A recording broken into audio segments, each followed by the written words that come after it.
বন্ধুরা, আজকের আমার ভিডিওর বিষয়বস্তু হলো গোলাপ গাছের ডিসেম্বর মাসের পরিচর্যা।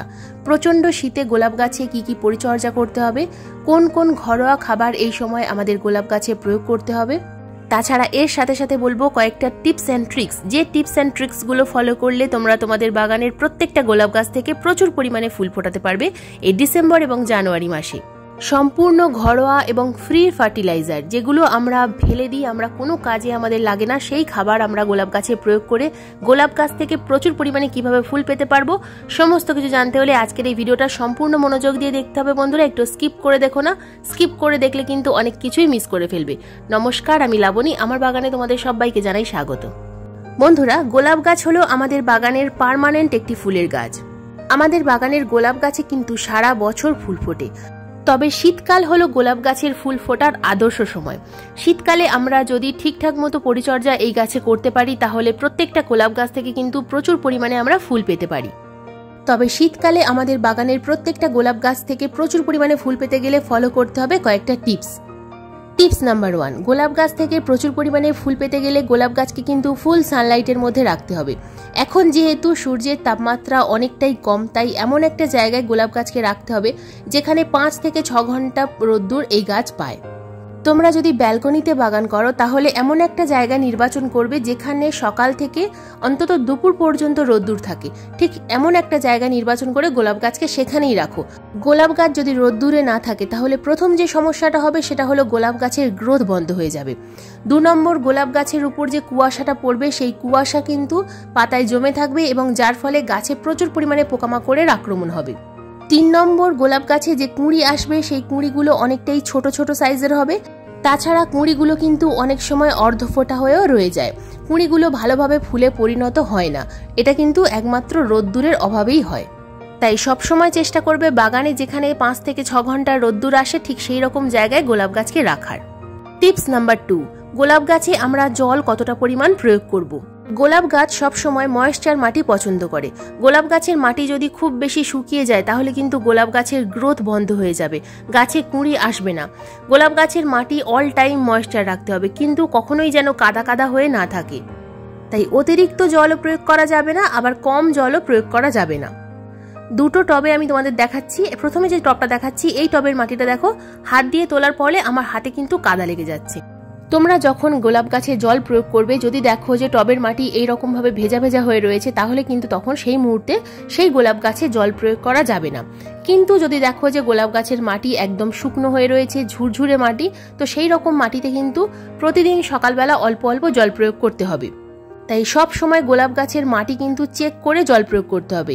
যে গোলাপ গাছ 5 থেকে 6 ঘন্টা রোদ্দুরে থাকে সেই গোলাপ গাছে প্রতিদিন জলের প্রয়োজন হয়, কিন্তু যে গোলাপ গাছ বেশিক্ষণ ছায়ায় থাকে সেই গোলাপ গাছে কিন্তু জল অতিরিক্ত মাত্রায় প্রয়োগ করা যাবে না। তাহলে তোমাদেরকে একদিন অন্তর অন্তর গোলাপ গাছে জল প্রয়োগ করতে হবে। রোদ্দুর কম পাওয়ার ফলে গোলাপ গাছের মাটি যদি বেশিক্ষণ ভেজা হয়ে থাকে তাহলে কিন্তু টবের মিডিয়াতে ফাঙ্গাস সৃষ্টি হবে। গোলাপ গাছের মাটিতে যদি ফাঙ্গাস সৃষ্টি হয় গোলাপ গাছে কিন্তু ডাইব্যাকের সমস্যা আসবে এবং গাছের গ্রোথ একেবারেই বন্ধ হয়ে যাবে। গাছের রুট যদি ভালো থাকে তবেই কিন্তু গাছের উপরের দিকে বৃদ্ধি হবে। গাছের রুট যদি খারাপ হয়ে যায় তাহলে কিন্তু কখনোই উপরের দিকে ডালপালা ভালো থাকবে না, ধীরে ধীরে ডাল কালো হয়ে শুকিয়ে যেতে থাকবে। তাই সব সময় চেষ্টা করবে গোলাপ গাছের মাটি যেন হালকা ময়েশ্চার থাকে, কখনোই যেন কাদা কাদা হয়ে না থাকে। টিপস নাম্বার 3 হলো আমাদের বাগানের প্রত্যেকটা গোলাপ গাছের টবের মাটি 15 থেকে 20 দিন অন্তর অন্তর হালকা করে খুশে দিতে হবে। টবের মিডিয়া যদি আমরা হালকা করে 15 থেকে 20 দিন অন্তর অন্তর খুশে দিতে পারি তাহলে টবের মিডিয়ার মধ্যে আলো বাতাস চলাচল করতে পারবে, যার ফলে গাছের শিকড়ের বৃদ্ধি হবে এবং শিকড়ের বৃদ্ধি হওয়ার সাথে সাথে গাছের ডালপালার বৃদ্ধি হবে, শাখা প্রশাখার বৃদ্ধি হবে। আর শাখা প্রশাখার বৃদ্ধি হওয়া মানেই গাছে কিন্তু কুঁড়ি আসবে। তাই মাটি কিন্তু খুশে দেওয়াটা অত্যন্ত জরুরি একটা কাজ। 15 থেকে 20 দিন অন্তর অন্তর নিড়ানির সাহায্যে ওপর থেকে হালকা করে মাটি খুশে দেওয়ার চেষ্টা করবে। তা না হলে আমরা যে জলটা প্রয়োগ করছি সেই জল সহজে শুকিয়ে যাবে না। বিশেষ করে শীতকালে জল কিন্তু নিচের দিকে জমে যায়। আবহাওয়ার তাপমাত্রা যত বেশি কমতে থাকে টবের মিডিয়ার যে জল সেটা কিন্তু ধীরে ধীরে জমে যায়, যার ফলে শিকড়ের বৃদ্ধি হয় না এবং গাছটা কিন্তু হঠাৎ করেই আবার ডরমেন্সিতে চলে যায়, যার ফলে গাছের গ্রোথও বন্ধ হয়ে যায় এবং ফুল আসাও বন্ধ হয়ে যায়। বন্ধুরা, এবার আসি টিপস নাম্বার 4। ডেড হেডিং, গোলাপ গাছে ফুল শুকিয়ে যাওয়ার পর আমাদেরকে সেই ফুলগুলোকে কিন্তু কেটে দিতে হবে। গাছের মধ্যে শুকিয়ে যাওয়া ফুল রেখে দিলে পরবর্তী যে ফুল সেটা কিন্তু আসতে অনেকটা সময় লেগে যাবে। কিন্তু এই ডেড হেডিং করারও একটা নিয়ম আছে। ডেড হেডিং অর্থাৎ শুকিয়ে যাওয়া ফুলকে কেটে ফেলা। ফুল শুকিয়ে যাওয়ার পর সব সময় 3 পাতার নিচে এবং 5 পাতার উপর থেকে ফুলটাকে কাটতে হবে। দেখো এখানে 3 পাতার নিচে কিন্তু নতুন একটা ব্রাঞ্চ এসেছিল, কিন্তু সেই ব্রাঞ্চটা অনেকটাই সরু ছিল।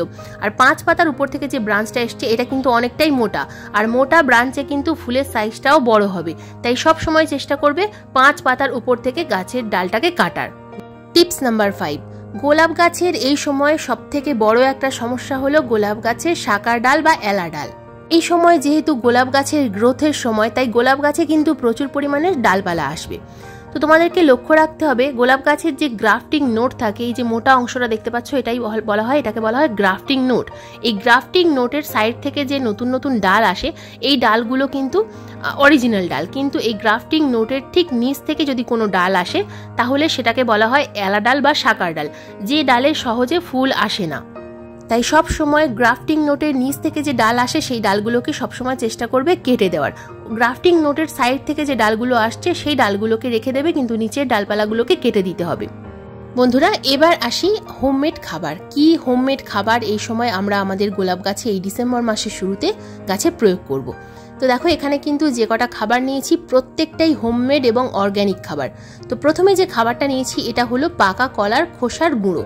কলা খাওয়ার পর সেই খোসাটাকে যদি 1 সপ্তাহের জন্য রোদ্দুরে রেখে দিতে পারো, তারপর সেই খোসাটাকে যদি মিক্সার গ্রাইন্ডারে গুঁড়ো করে নাও, খুব সুন্দর কিন্তু গুঁড়ো হবে। এবং সেটাকে তোমরা যদি কোনো কন্টেনারের মধ্যে স্টোর করে রাখো তাহলে সারা শীতকাল তোমরা কিন্তু এই খাবারটা গাছে প্রয়োগ করতে পারবে।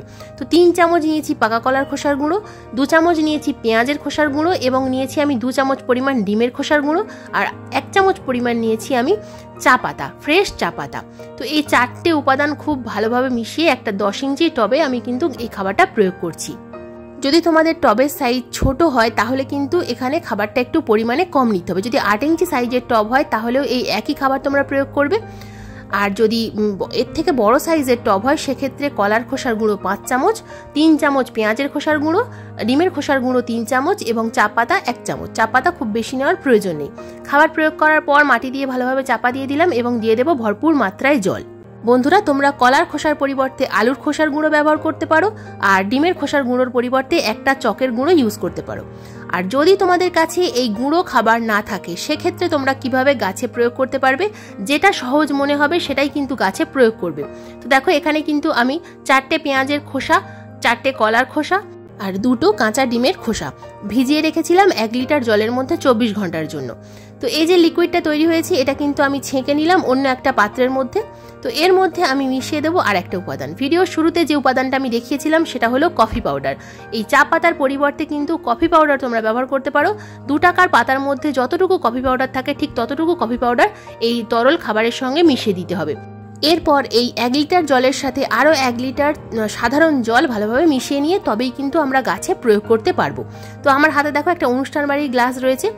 এই যে টবটা দেখছো বন্ধুরা, এই টবের মাটি কিন্তু অনেকটাই শুকনো। তো এইরকম শুকনো মিডিয়ার মধ্যে তবেই কিন্তু যে কোনো খাবার আমরা প্রয়োগ করতে পারবো। ভেজা মাটিতে কিন্তু কখনোই কোনো খাবার প্রয়োগ করতে যাবে না, তাহলে ক্ষতি হবে গাছের। তো একটা 8 ইঞ্চি টবের মিডিয়াতে আমি প্রয়োগ করছি একটা অনুষ্ঠান বাড়ির 2 গ্লাস পরিমাণ খাবার। 8 ইঞ্চি টবে 2 গ্লাস, একটা 6 ইঞ্চি টবের জন্য 1 গ্লাস পরিমাণ, 10 ইঞ্চি টবের জন্য 4 গ্লাস পরিমাণ, আর তার থেকে যদি বড় টব হয় তাহলে সেক্ষেত্রে তোমরা কিন্তু সম্পূর্ণ 1 লিটার খাবারটাই প্রয়োগ করবে। বন্ধুরা এই সমস্ত খাবার প্রয়োগ করার পরে আমাদের গাছে প্রয়োগ করতে হবে সিউইড এক্সট্রাক্ট। এটা কিন্তু প্রয়োগ করতেই হবে। আমরা যতই ঘরোয়া খাবার প্রয়োগ করি না কেন গোলাপ গাছের কিন্তু একটু অনুখাদ্যের প্রয়োজন হয়। অনুখাদ্য হিসাবে আমি যেটা প্রয়োগ করি সম্পূর্ণ অর্গ্যানিক সিউইড এক্সট্রাক্ট। তো আমি বায়োভিটা স্প্রে করি, তো তোমরা যে কোনো সিউইড এক্সট্রাক্ট প্রয়োগ করতে পারো। 1 লিটার জলে 2 ml মিশিয়ে 15 দিন অন্তর অন্তর গাছের পাতায় স্প্রে করলে গাছের পাতা যেমন সবুজ থাকবে, গাছে ফুলের সাইজ বড় বড় হবে এবং বিভিন্ন ধরনের সমস্যা থেকে গাছ কিন্তু রক্ষা পাবে। বন্ধুরা এবার আসি সব থেকে শেষ যে টিপস, সেটা হলো আমাদের গোলাপ গাছে পোকামাকড়ের আক্রমণ। গোলাপ গাছে যখনই পাতা, গাছের ডালপালা আসে, পাতার বৃদ্ধি হয়, শাখা আসে, তখনই গাছে আসে প্রচুর পরিমাণে পোকামাকড়। তো এই সময় আমাদের গাছে কিন্তু মাইটস, অ্যাফিডস, বিভিন্ন ধরনের পোকামাকড়ের আক্রমণ দেখা যায়। তো এখানে আমি সম্পূর্ণ ঘরোয়া কীটনাশকের জন্য নিয়েছি বেকিং সোডা। 1 লিটার জল নিয়েছি একটা পাত্রের মধ্যে এবং নিয়ে নেব 1 চা চামচের 4 ভাগের 1 ভাগ, একদম সামান্য অল্প একটু বেকিং সোডা আমি 1 লিটার জলের মধ্যে মিশিয়ে নেব। এরপর এর সঙ্গে আরও একটা উপাদান মেশাবো, যেটা হলো ডেটল।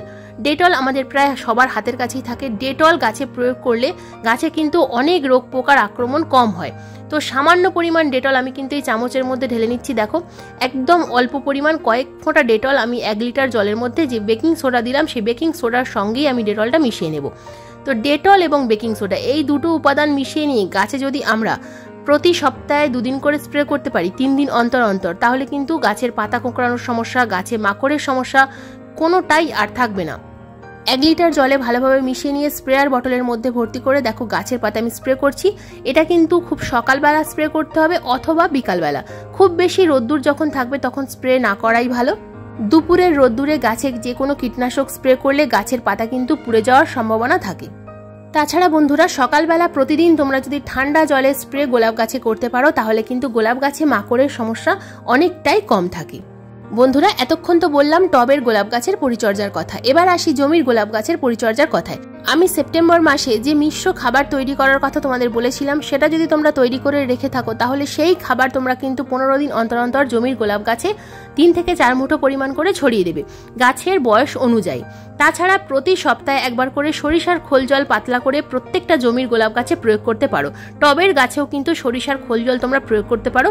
সরিষার খোল জল প্রয়োগ করলে দুর্দান্ত রেজাল্ট কিন্তু দেখতে পাওয়া যায়। বন্ধুরা, টবে যে খাবারের কথা বললাম সেই খাবার তোমরা কিন্তু যদি তোমাদের বাগানে নতুন গোলাপ গাছ প্রতিস্থাপন করে থাকো, 15 দিন যদি হয়ে গিয়ে থাকে, তাহলে সেই গাছে তোমরা কিন্তু জৈব খাবার যেটা দেখালাম সেই খাবার টবের মাটিতে প্রয়োগ করতে পারবে। তবে সবসময় মনে রাখবে, ছোট গাছে কিন্তু খাবার সবসময় অল্প পরিমাণে প্রয়োগ করতে হয়। বন্ধুরা, এই ছিল আমার গোলাপ গাছের ডিসেম্বর মাসের পরিচর্যার কথা। আজকের এই ভিডিওটা তোমাদের কেমন লাগলো অবশ্যই কমেন্ট করে জানাবে। যদি কোনো রকম কোনো ভিডিও সংক্রান্ত প্রশ্ন থাকে অবশ্যই কমেন্ট বক্সে কমেন্ট করবে, আমি যথাযথ উত্তর দেওয়ার চেষ্টা করব। আজকের এই ভিডিওটা যদি তোমাদের ভালো লেগে থাকে তো প্লিজ একটা লাইক করো, শেয়ার করো, হাইপ করো। চ্যানেলে যদি নতুন বন্ধু হয়ে থাকো চ্যানেলটাকে সাবস্ক্রাইব করে পাশে বেল আইকনটা প্রেস করে দিও এরকম নিত্য নতুন ভিডিও দেখার জন্য। কারণ এইরকম নিত্য নতুন ভিডিও কিন্তু আমি প্রতিদিন ঠিক সন্ধ্যা 6টার সময় আপলোড করে থাকি। ভিডিও আপলোড করার সঙ্গে সঙ্গে ভিডিও যখনই লাইভ হবে তোমাদের মোবাইল স্ক্রিনে অথবা কম্পিউটার স্ক্রিনে পৌঁছে যাবে। আজকের এই ভিডিও সম্পূর্ণ মনোযোগ দিয়ে দেখার জন্য তোমাদের সবাইকে জানাই অসংখ্য ধন্যবাদ।